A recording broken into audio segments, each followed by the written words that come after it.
हम अपने अपने रहनुमाओं के पीछे फिदा हैं। मोदी मोदी, अरविंद अरविंद, राहुल, हमारे पास चेहरे आते रहते हैं। Indira is India, India is Indira, Modi राज आ गया, योगी राज आ गया, एके राज आ गया, राहुल गांधी जीत गए। हमें पता ही नहीं है कि कुछ वक्त का काम है। मोदी हो, राहुल हो, अरविंद हो, योगी हो, कोई भी है, 5 साल, 10 साल, 25 साल, देश 5000 साल का है और मेरे और आपके जाने के बाद हजारों वर्ष रहेगा। लेकिन सोच के देखिए कि आप कंधार से लेकर ब्रह्म प्रदेश तक थे, लेकिन हमारी इन्हीं चुप्पियों ने और हमारी अपनी अपनी रियासतों, अपने अपने राजाओं के प्रति इन्हीं निष्ठाओं ने इस देश के टुकड़े करा दिए और हम चुप बैठे रहे। और आज हम अपने पूर्वजों को कोसते रहते हैं कि उनके रहते कैसा कैसे बट गया, हमारे रहते हो रहा है। दुष्यंत का एक शेर है, रहनुमाओं की अदाओं पे फिदा है दुनिया, इस बहकती हुई दुनिया को संभालो यारो। प्रधानमंत्री मेरे भी हैं, गृहमंत्री मेरे भी हैं। सदन में बोलने से काम नहीं चलेगा, बाहर एक्शन करके दिखाना पड़ेगा। हमारा एक बेटा वहां जासूसी के आरोप में पकड़ लिया है, बाहर से उठा के ले आए, बंद कर लिया है। हम सदन में चिल्ला रहे हैं, हम सड़कों पे चिल्ला रहे हैं, हम फेसबुक पे आउटरीच दिखा रहे हैं पाकिस्तान के खिलाफ। हम अमेरिका की तरफ मुंह करके कह रहे हैं कि आप पाकिस्तान को आतंकवादी देश घोषित कर दीजिए। क्यों? आपने कर दिया, आप कर दीजिए। सबसे पहले बैठिए पार्लियामेंट में और कहिए कि पाकिस्तान आतंकवादी देश है, हम इससे बातचीत नहीं करेंगे। लेकिन आपने तो उसे मोस्ट फेवर्ड नेशन का बिजनेस स्टेटस दे रखा है। कलेजे पे हाथ रख के बताइए, आप में से कितने लोग हैं जो पाकिस्तान से प्याज नहीं आई तो भूखे मर जाएंगे?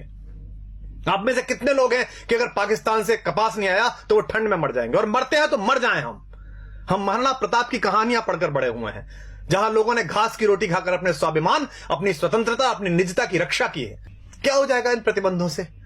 अगर नहीं आएगी प्याज, नहीं आएगी वहां से कपास, तो क्या हो जाएगा?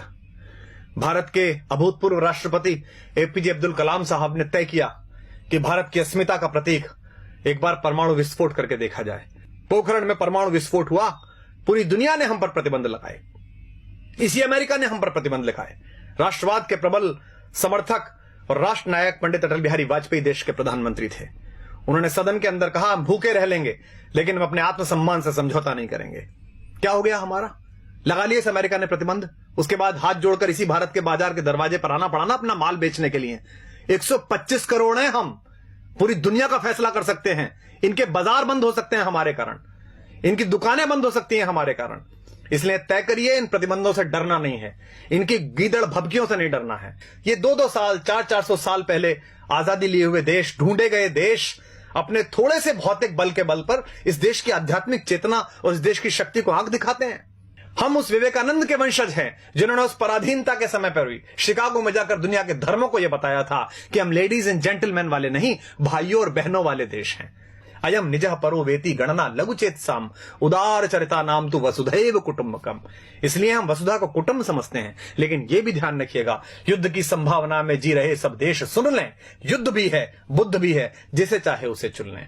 एक देश अगर आपकी तरफ इतने खतरनाक इरादे रखता है तो आपका व्यवहार समझ में नहीं आता, आप स्वधर्म में ही नहीं, आप तय ही नहीं कर पा रहे कि क्या करेंगे। इस देश को, लोगों को एक बार तय करना पड़ेगा कि हमारा स्टैंड क्या है। तो आप सबसे अनुरोध है कि ये जब कहा गया कि रहनुमाओं की अदाओं पर फिदा है दुनिया, इस बहकती हुई दुनिया को संभालो यारो, तो दुष्यंत ने इसी गजल में यह शेर भी कहा था कि कौन कहता है कि आकाश में सुराख नहीं हो सकता, एक पत्थर तो तबीयत से उछालो यारो। अगर आप राष्ट्रवाद का नाम लेकर लोगों का विश्वास मत हासिल करेंगे और उसके बाद राष्ट्रवाद के प्रबल प्रवर्तक बेटे वहां थप्पड़ से पीटे जाएंगे तो लोग आपसे सवाल करेंगे। अगर आप भ्रष्टाचार मुक्ति का पर्व लेकर दिल्ली में सरकार बनाएंगे और उसके बाद आप ही के लोग भ्रष्टाचार के घेरे में होंगे और आप मौन हो जाएंगे, उन्हें बचाने की कोशिश करेंगे, तो लोग आपसे सवाल पूछेंगे। क्योंकि सरकारें आनी जानी है, 5 साल 10 साल इन हवेलियों में, इन महलों में, इन 7 रेसकोर्स में, मुख्यमंत्री निवासों में आपकी अस्थियां नहीं गाड़ी जानी। यह देश याद रखता है फकीरों को, यह देश याद रखता है गांधी को, यह देश याद रखता है जयप्रकाश नारायण को। इसलिए आप सबसे अनुरोध है कि अपने अपने कोटरों से बाहर निकलिए, अपने अपने ब्रैकेट से बाहर निकलिए। संकट बहुत बड़ा है, इसे हम सामान्य समझ रहे हैं। आपके रहते, आपकी सरकार के रहते, हम सब के रहते कश्मीर में कोई भी हिंदुस्तान का झंडा जला देता है। हम किससे उम्मीद करें? कवियों से उम्मीद करें? हम पिछले 10 साल से कविता सुन रहे थे, आत्महत्या की चिता पर देखकर किसान को नींद कैसे आ जाती है देश के प्रधान को। पिछले 3 सालों में 30,000 अन्नदाता, 30,000 भूमि मां के बेटे किसान आत्महत्या कर चुके हैं। पिछली बार भी की थी, मनमोहन सिंह जी की सरकार थी तब भी की थी। इन आंकड़ों के खेल में क्या उलझना? हम जंतर मंतर पर बैठे थे, हमारे सामने भी एक किसान फांसी पर झूल गया था, हमें भी नींद आनी बंद हो गई थी। लेकिन क्या इस पर कोई करेक्टिव मेजर्स उठा सकता है?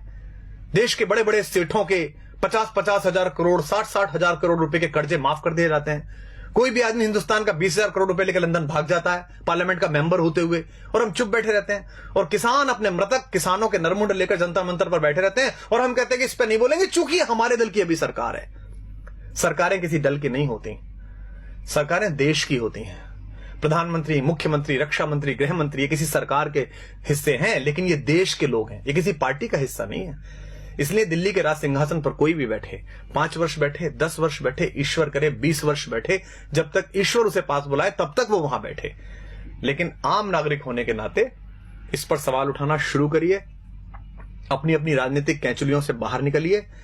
अन्यथा इकबाल ने एक शेर कहा था, हमने उसे गंभीरता से नहीं लिया, और आज हम भारत, पाकिस्तान, बांग्लादेश के 3 टुकड़े देखते हैं। इकबाल ने जब यह शेर कहा था तब बर्मा से लेकर कंधार तक सिर्फ हम थे, हिंदोस्तां थे, सिंध नदी के आर पार पूरा भारत था।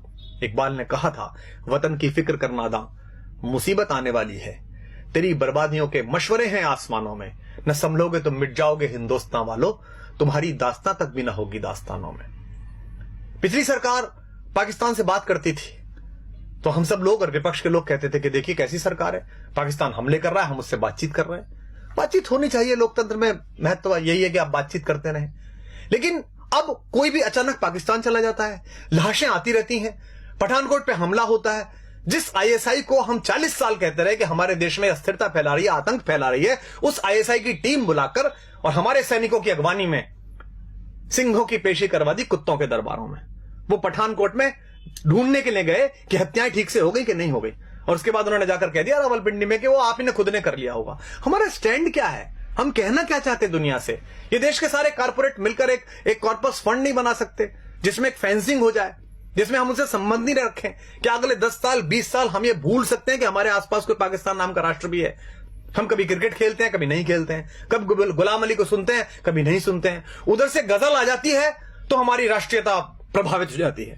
धर्मशाला में क्रिकेट खेलनी है उनके साथ और इससे पैसा मिलेगा बीसीसीआई को, इससे कुछ सेठों के धंधे चलेंगे, कुछ लोगों के चेहरे चमकेंगे, तो हम कहते हैं नहीं नहीं, खेल तो होता रहना चाहिए, ऐसे संबंध क्यों खत्म करें? तय करिए कि देश है कि धर्मशाला है, कोई भी कहीं से घुसेगा या नहीं घुसेगा। सरहद पार भारत के जाबाज सैनिक एक ऑपरेशन करके आते हैं, सर्जिकल स्ट्राइक, पूरे देश का सिर गर्व से तन जाता है। कुछ लोग उसमें भी राजनीति करना चाहते हैं, कुछ लोग पोस्टर लगाकर उसका श्रेय लेना चाहते हैं, कुछ लोग सरकार से वो श्रेय छीनना चाहते हैं। दोनों ही गलत हैं। उन सैनिकों को सलाम जिन्होंने बहादुरी के साथ भारत माता का मान ऊंचा किया और घर में घुस के उन आतंकवादियों को मारा। लेकिन उसी सेना का एक सिपाही हमसे शिकायत करता है देश से कि भाई आपके नेता, आपके अफसरों की मिली भगत से मेरी दाल वो खा गए, मुझे हल्दी का पानी पीना पड़ रहा है। तो हम चुप हो जाते हैं। हमको लगता है नहीं नहीं अब चुप रहो, सरकार तो अपनी है। वो सिपाही किसका है, सरकार का कि भारत का? वो सिपाही भारतीय जनता पार्टी, आम आदमी पार्टी या कांग्रेस का नहीं है, वो हिंदुस्तान का सिपाही है। अगर आपने उसके हक में बोलना बंद कर दिया तो हिंदुस्तान की माएं अपने बेटों को सजा के सरहद पे भेजना बंद कर देंगी। आप नहीं जाते लड़ने, सैनिक जाता है। इस उंगली में एक पिन घुसा कर देखिए, उससे पता चलता है कितना दर्द होता है। वो सीने पर गोली खाने के लिए तैयार रहता है आपकी दृढ़ता के बल पर। एक सिपाही कहता है कि मुझसे काम कराए जा रहे हैं घरेलू, मेरे प्रति अत्याचार किया जाता है, तो वो गायब हो जाता है, मृत मिलता है, और हम बोलते नहीं है इस पर। मुझे भी याद है, मैं बहुत छोटा था, डॉक्टर मुरली मनोहर जोशी देश के एक बहुत बड़े राष्ट्रवादी नेता, भारत के मानव संसाधन विकास मंत्री बने बाद में, एक प्रखर वक्ता, एक बड़े पढ़े लिखे व्यक्ति, वो लाल चौक पर तिरंगा फहराने के लिए गए थे। जो आज देश के प्रधानमंत्री है नरेंद्र भाई मोदी, वो उस यात्रा के संयोजक थे। हम बड़े खुश थे। हमारे यहाँ कविता लिखी बलबीर सिंह करुण ने, कुछ देशभक्ति के मंत्र वहां हमने जाकर बांचे तो हैं, हम देशद्रोह के विषधर के फन पर चढ़कर नाचे तो हैं, आतंकवाद के अंधड़ को आगे बढ़ ललकारा तो है, धीमा ही सही तमाचा पर उसके मुंह पर मारा तो है। लो हमने जिद पूरी कर दी उस लाल चौक तक जाने की, अगली बारी रावलपिंडी पर यह झंडा फहराने की। हमने कविताएं पढ़ी, तालियां बजाई, मुझे अब भी रोमांच हो रहा है। बहुत अच्छा लगता है जब प्रधानमंत्री दिवाली की छुट्टियों पर सियाचिन जाते हैं, उन सैनिकों को बताने के लिए जाते हैं कि आप मेरे घर के मेंबर हैं। क्या हम में से ऐसा कोई नहीं कर सकता? क्या देश के प्रधानमंत्री, रक्षा मंत्री, देश के गृह मंत्री, मैं साथ चलने के लिए तैयार हूं, आप सब साथ चलने के लिए तैयार हैं। वो पूरे कश्मीर को अपने साथ लें और कश्मीर के लोगों से कहा आइए इस बार का 15 अगस्त लाल किले पर ध्वजारोहण के बाद 2 बजे ध्वजारोहण लाल चौक पर होगा। इतना बड़ा झंडा लगाएंगे हम कि उसकी छाया और उसकी फैर फैर पाकिस्तान तक दिखाई देगी। लेकिन हम बोलते नहीं हैं। लेकिन मैं बोलूंगा और आपको भी बोलना पड़ेगा, क्योंकि स्वर लय ताल छीन लो चाहे, प्राणों से भैरव गाएंगे। हम भी अगर नहीं बोले तो खुद को क्या मुंह दिखलाएंगे। अपनी संततियों के लिए, अपने समय के लिए और अपने देश के लिए खुद को तैयार करिए। अन्यथा ध्यान रखिएगा, जो देश, जो समाज अपने वर्तमान की समीक्षा नहीं करता, उसे इतिहास तो आदर देता ही नहीं है, भविष्य भी उसके लिए रास्ता देने से इनकार कर देता है। तो आप सबसे अनुरोध है, यह कष्ट साझा है, मेरा भी है, आपका भी है, क्योंकि न तेरा है न मेरा है, यह हिंदुस्तान सबका है। नहीं समझी गई ये बात तो नुकसान सबका है। मुझे आशा है कि युग के इस छोटे से चारण की, युग के इस छोटे से चंद्रबरदाई की आवाज इन नवीन पृथ्वीराजों के कान तक पहुंचेगी, इन चंद्रगुप्तों के कान तक पहुंचेगी, चाहे वो दिल्ली के छोटे सिंहासन पर हो या दिल्ली के बड़े सिंहासन पर हो। और आशा है कि अपने सामान्य से नागरिक, एक सामान्य से कवि, एक सामान्य से कार्यकर्ता की बात सुनकर वो इस देश के बारे में गंभीरता से वही सोचेंगे जो ये देश सोचता है। अगर आपको बात ठीक लगी हो तो इसे दूसरों तक पहुंचाइए, इस आवाज को इतनी बड़ी बनाइए कि इस देश की सरकारों को, इस देश में पॉलिसी तय करने वालों को, इस देश की गति नियति की दिशाएं तय करने वाले उन सब लोगों के कानों तक, उनकी आंखों तक यह आवाज पहुंच सके। जय हिंद, जय भारत, वंदे मातरम।